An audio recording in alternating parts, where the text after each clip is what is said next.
नमस्कार, स्वागत है आपका। देख रहे हैं आप सी न्यूज भारत में गौरी वर्मा। वक्त हो चुका है न्यूज बुलेटिन का।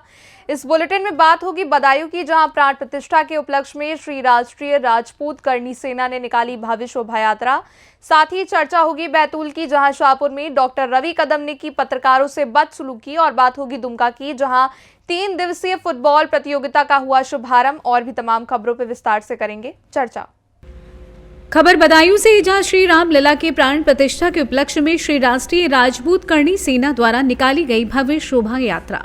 बदायूं के दबतौरी से बिसौली तक श्री राम लला प्राण प्रतिष्ठा के उपलक्ष्य में राष्ट्रीय ध्वज एवं भगवा ध्वज के साथ निकाली गई शोभा यात्रा को सफल बनाने के लिए मुख्य अतिथि एवं विशिष्ट अतिथि के रूप में अन्य जनपदों से पधारे श्री राष्ट्रीय राजपूत करणी सेना के पदाधिकारी वहीं समस्त क्षेत्रवासियों द्वारा शोभा यात्रा को शांतिपूर्ण तरीके से निकाला गया। इस शोभा यात्रा को सफल बनाने में श्री राष्ट्रीय राजपूत करणी सेना का विशेष योगदान रहा। वहीं शोभा यात्रा में भगवान श्री रामचंद्र जी की झांकी के साथ लोगों ने डीजे पर नृत्य करते हुए शोभा यात्रा को शांतिपूर्ण तरीके से निकाला। वहीं शांति व्यवस्था बनाए रखने के लिए शोभा यात्रा में पुलिस प्रशासन भी मुस्तैद रहा।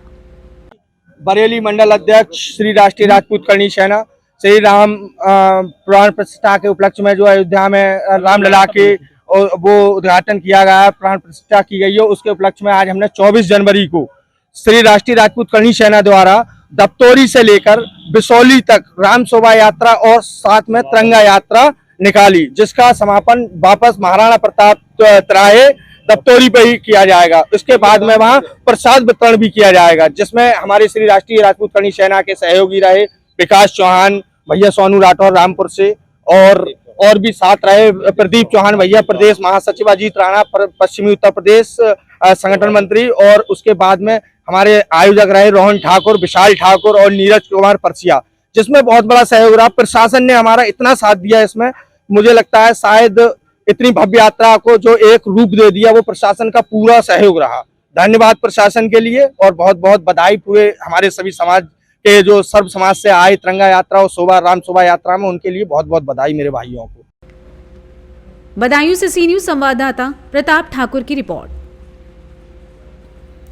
खबर बैतूल से, जहां शाहपुर मुख्यालय पर स्थित लाइफ केयर हॉस्पिटल के संचालक डॉक्टर रवि कदम के द्वारा नगर के पत्रकारों से बदसलूकी का मामला सामने आया है, जिसके बाद पत्रकारों द्वारा शाहपुर में थाने में पहुंचकर लाइफ केयर अस्पताल के संचालक डॉक्टर रवि कदम द्वारा एक शिकायती आवेदन थाने में दिया गया। आवेदनकर्ता पत्रकारों ने बताया कि वो स्थानीय पत्रकार है। देर रात नगर के पतोवापुरा में भारी भीड़ देखी गई, जहां 2 पक्षों के बीच में विवाद चल रहा था। कवरेज करने के उद्देश्य से मोबाइल निकालकर कवरेज की जा रही थी। इस समय विवाद कर रहे डॉक्टर रवि कदम के द्वारा पत्रकारों को वीडियो बनाने से रोका गया तथा गाली गलौज की गई। डॉक्टर रवि अत्यधिक शराब के नशे में थे। तत्काल वहां मौके पर पुलिस पहुंची और डॉक्टर रवि कदम और पत्रकारों को पुलिस थाने में लेकर आई, जहां डॉक्टर रवि द्वारा लगभग 1 दर्जन से अधिक लोगों के सामने कहा गया कि मेरे द्वारा 50,000 रुपए प्रतिमाह इन पत्रकारों को दिए गए हैं। पुलिस के द्वारा आवेदन एवं एक अन्य आवेदन पर डॉक्टर रवि कदम का सामुदायिक स्वास्थ्य केंद्र शाहपुर में देर रात करीब 1:30 पर स्वास्थ्य परीक्षण किया गया। Block medical officer doctor SK Raghuvanshi द्वारा बताया गया कि RR कदम व्यक्ति का देर रात स्वास्थ्य परीक्षण किया गया, जिसमें वहां अत्यधिक मात्रा में अल्कोहल का सेवन किए हुए पाया गया। उनके द्वारा सीधे चलते तक नहीं बन रहा था, वहीं बोलने में भी जबान लड़खड़ा रही थी। शाहपुर पुलिस द्वारा मामले की जांच की जा रही है। मेडिकल हुआ है, वो किन धाराओं के अंतर्गत हुआ है और उसमें क्या पाया गया? ये आर कदम, पिताजी के नाम से आर कदम, 35 साल, निवासी पतौपुरा, यहाँ पर आया था मेडिकल के लिए। चिकित्सीय परीक्षण करने के बाद पाया गया उसको स्टेट लाइन में चलाया गया, तो और स्टेट लाइन में चल नहीं पाया, डिविएटेड हुआ और बातचीत करने पर स्लर्ड स्पीड लड़खड़ा के बात कर रहा था। सब पति होता है कि अल्कोहलिक दारू पिया शराब पिया। Okay sir, thank you sir. Betul से सी न्यूज संवाददाता शैलेंद्र की रिपोर्ट। दुमका जिले के रानीश्वर प्रखंड के बांसकुली पंचायत के छोटा हरखी में बुधवार को गणतंत्र दिवस के शुभ अवसर पर 3 दिवसीय फुटबॉल प्रतियोगिता का आयोजन किया गया।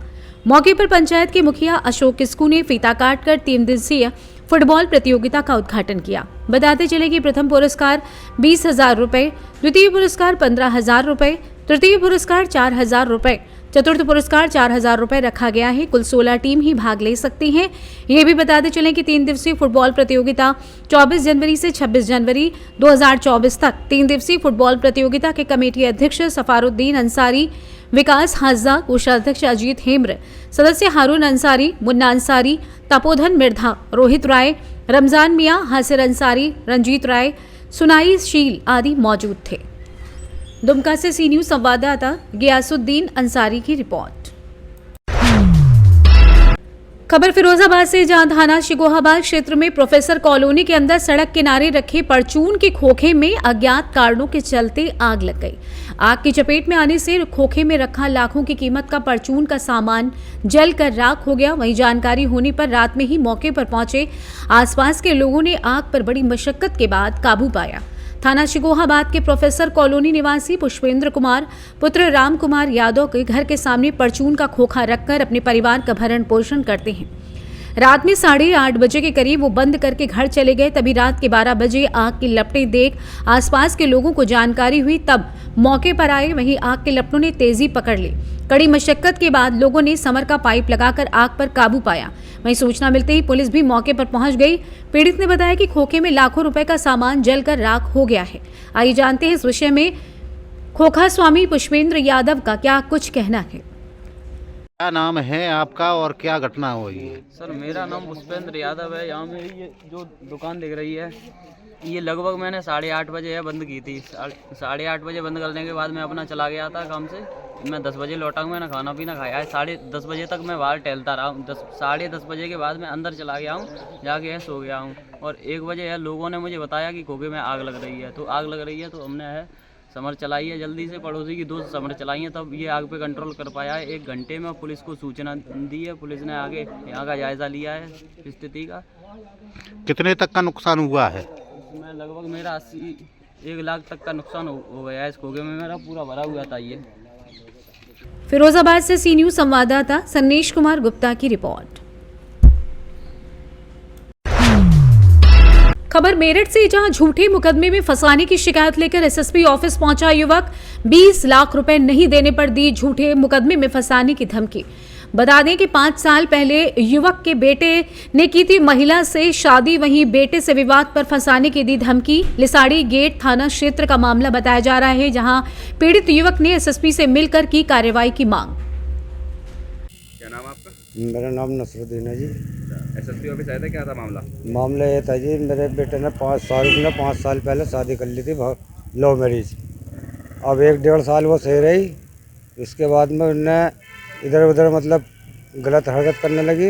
इसे समझाया, कई बार समझाया, 2-3 बार समझाया। फिर एक चक्कर चल रहा था इसका। फिर उसे समझाया तो रही नहीं। फिर वो घर छोड़ के चली गई। आपस में लड़के में और बहू में कुछ बात हुई। उन्होंने आपस में पता नहीं क्या हुआ, झगड़ा हो गया, क्या हुआ मुझे तो मालूम है नहीं। वो घर से चली गई। अभी 1 हफ्ता पहले मुझे बाहर रोक लिया था, गली का बाहर ही। मेरे से कहा या तो मैं तुम्हें झूठे केस में फंसा दूंगी, अन्य मुझे 20 लाख रुपये दो। ये घटना है। थाने में शिकायत करी थी आपने? नहीं, थाने में नहीं जी, हमने तो कहीं शिकायत नहीं करी थी। हम तो अपनी इज्जत की वजह से बचा फिर थे।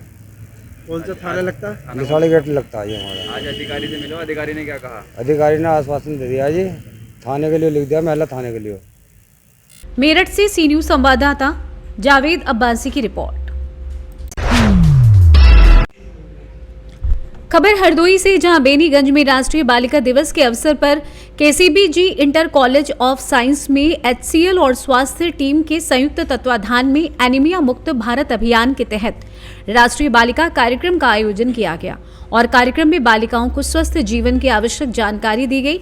बता दें कि वहीं कार्यक्रम की शुरुआत मां सरस्वती के चित्र पर पुष्प माल्यार्पण कर ज्योति प्रज्वलित की गई। कार्यक्रम में स्वास्थ्य टीम की ओर से मुख्य अतिथि नरेंद्र वर्मा ने बताया कि खाने के रूटीन में भी विशेष ध्यान देने की आवश्यकता है। साफ सफाई के तहत ही चीजों का सेवन करें ताकि स्वास्थ्य ठीक रहे।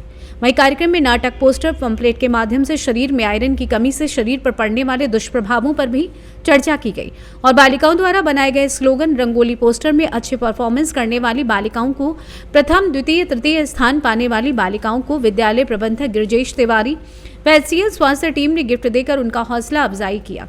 इस मौके पर प्रधानाचार्य गिरिजेश तिवारी, सरोज मिश्रा, दिनेश अग्निहोत्री, समस्त बालिकाएं और शिक्षक उपस्थित रहे।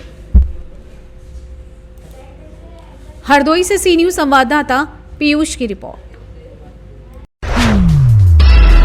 खबर पाकुड़ से है, जहां राज +2 आदिवासी बालक कल्याण छात्रावास में बुधवार को धूमधाम से सोहराय महापर्व मनाया गया। पर्व को बेहतर बनाए जाने को लेकर छात्र छात्राओं ने बढ़ चढ़कर हिस्सा लिया।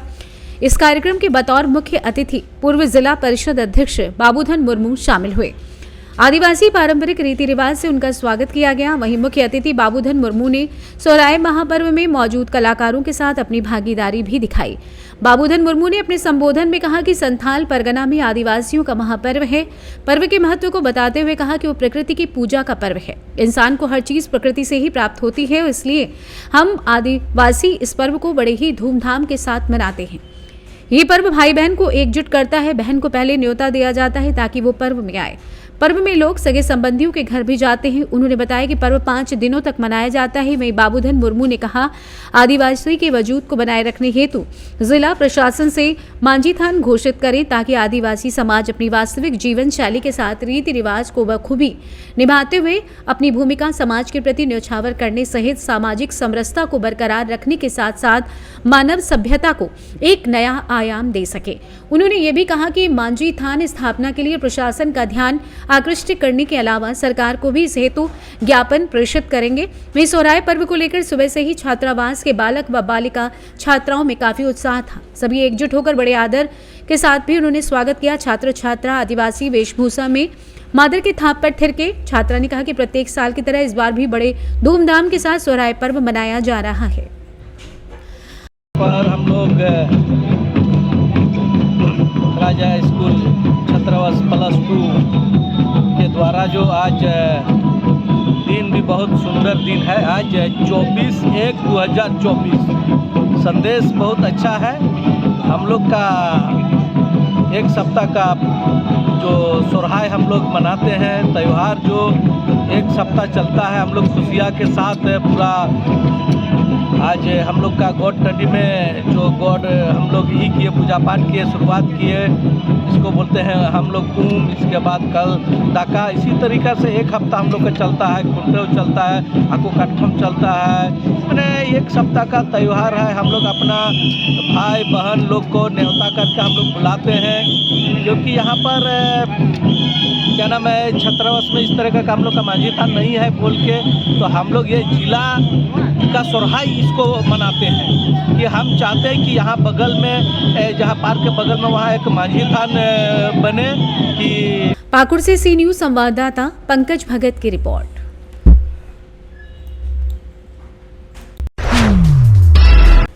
खबर सिद्धार्थनगर जिले से, जहां उत्तर प्रदेश स्थापना दिवस और राष्ट्रीय बालिका दिवस धूमधाम के साथ मनाया गया।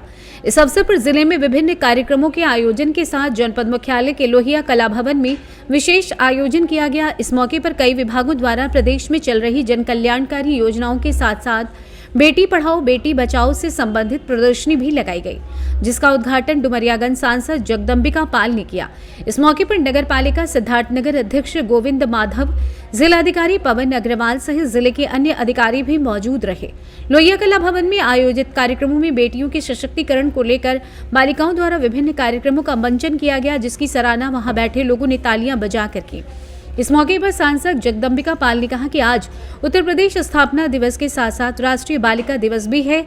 ऐसे में मुख्यमंत्री योगी आदित्यनाथ और प्रधानमंत्री नरेंद्र मोदी के नेतृत्व में जहां देश और प्रदेश तरक्की के आसमान को छू रहा है, वहीं बेटियां भी निरंतर सशक्त हो रही हैं। आज हर क्षेत्र में बेटियां अपनी प्रतिभाओं का डंका बजा रही हैं।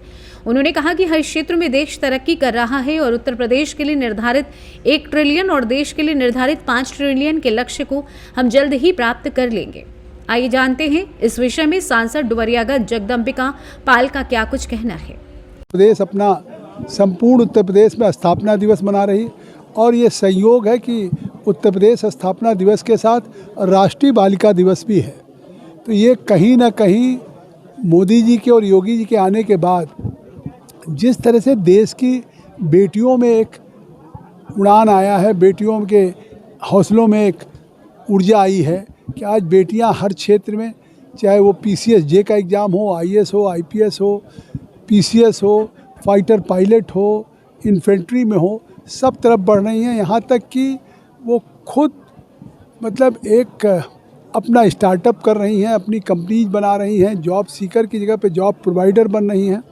तो ये निश्चित तौर से स्थापना दिवस केवल हम एक उत्सव के रूप में नहीं मना रहे हैं, बल्कि प्रदेश के सभी लोगों को आगे बढ़ने के लिए $1 ट्रिलियन जो लक्ष्य योगी आदित्यनाथ जी ने रखा है, उसको पूरा करने के लिए देश के $5 ट्रिलियन में अपनी उस योगदान के लिए और बेटियों को आगे में बढ़ने का, भविष्य का एक ऊंचाइयों पर जाने की शुभकामनाओं का। सिद्धार्थनगर से सी न्यूज संवाददाता धर्मेंद्र कुमार की रिपोर्ट। खबर मध्य प्रदेश के टीकमगढ़ जिले से है, जहां पर प्रशासन बच्चों को बेहतर भविष्य बनाने के लिए, बेहतर शिक्षा देने के लिए अनेक प्रयत्न कर रहा है। तो वहीं टीकमगढ़ जिले के मोहनगढ़ तहसील के हायर सेकेंडरी स्कूल में प्राचार्य व शिक्षकों की मनमानी और लापरवाही के चलते बच्चों का भविष्य चौपट हो रहा है। मोहनगढ़ के जिला पंचायत सदस्य मनोज कुमार जैन ने बताया कि मोहनगढ़ हायर सेकेंडरी स्कूल के जो प्राचार्य व शिक्षक अपना निवास टीकमगढ़ जिले में बनाए हुए हैं, जिस कारण से वो कभी भी विद्यालय में समय से नहीं आते हैं और 12 बजे आते हैं, फिर रजिस्टर में दस्तखत करके 2 से 3 बजे वापस टीकमगढ़ चले जाते हैं, जिस कारण विद्यालय में दूर दराज से गरीब बच्चे पढ़ने जो आते हैं, मगर जब शिक्षक नहीं होते हैं तो उनका इंतजार कर करके घर वापस चले जाते हैं। और जिला पंचायत सदस्य ने यह भी बताया कि ग्रामीणों सहित मेरे द्वारा शिक्षा विभाग तथा अन्य वरिष्ठ अधिकारियों को कई बार शिकायत कर अवगत भी कराया गया, मगर आज तक प्राचार्य व शिक्षकों पर कोई कार्यवाही नहीं की गई। इससे आज तक विद्यालय में कोई सुधार नहीं हुआ और उनका कहना है कि प्राचार्य व अध्यापकों के स्थानीय छोटे भैया नेताओं से पेट है। इस विद्यालय में छोटे भैया नेता सक्रिय हैं, जिनके संरक्षण के कारण शिक्षक समय पर विद्यालय नहीं आते हैं। उन्होंने बताया कि बच्चों के अभिभावकों को ये चिंता सता रही है कि हाई स्कूल और हायर सेकेंडरी स्कूल की परीक्षाएं नजदीक आ गई हैं, अब हमारे बच्चों के भविष्य का क्या होगा। आइए जानते हैं इस विषय में जिला पंचायत सदस्य मनोज कुमार जैन मोहनगढ़ का क्या कुछ कहना है। फर्स्ट ईयर कहाँ से आई बेटा?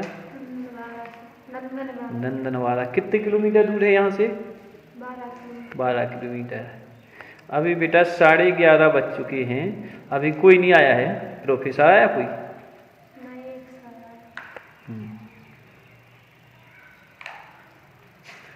आपकी जैसे टीचर नहीं आ रहा तो पढ़ाई प्रभावित नहीं हो रही?